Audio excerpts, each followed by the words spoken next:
ಹಬ್ಬಕ್ಕೆ ಪೂಜೆಗೆಲ್ಲ ರೆಡಿ ಆಯ್ತು, ಅಡಿಗೆ ಆಯ್ತು, ಮತ್ತೇನ್ ಬಾಕಿ ಇದೆ? ಓ, ಜ್ಯುವೆಲ್ರಿ. ವೇಟ್, ಮೊನ್ನೆ ನನ್ನ ಫ್ರೆಂಡ್ ಯಾವುದೋ ಪೇಜ್ ಸಜೆಸ್ಟ್ ಮಾಡಿದ್ಲು, ನೋಡೋಣ ಇರಿ. ಜಟಾಯು ಜ್ಯುವೆಲ್ಲರ್ಸ್.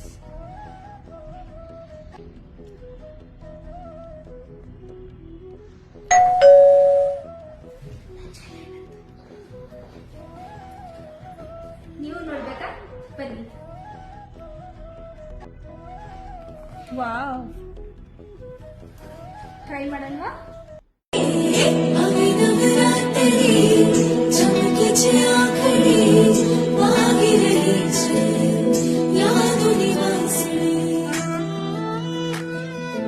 ಈ ದೀಪಾವಳಿ ಹಬ್ಬಕ್ಕೆ ನಾನು ರೆಡಿ, ಮತ್ತೆ ನೀವು?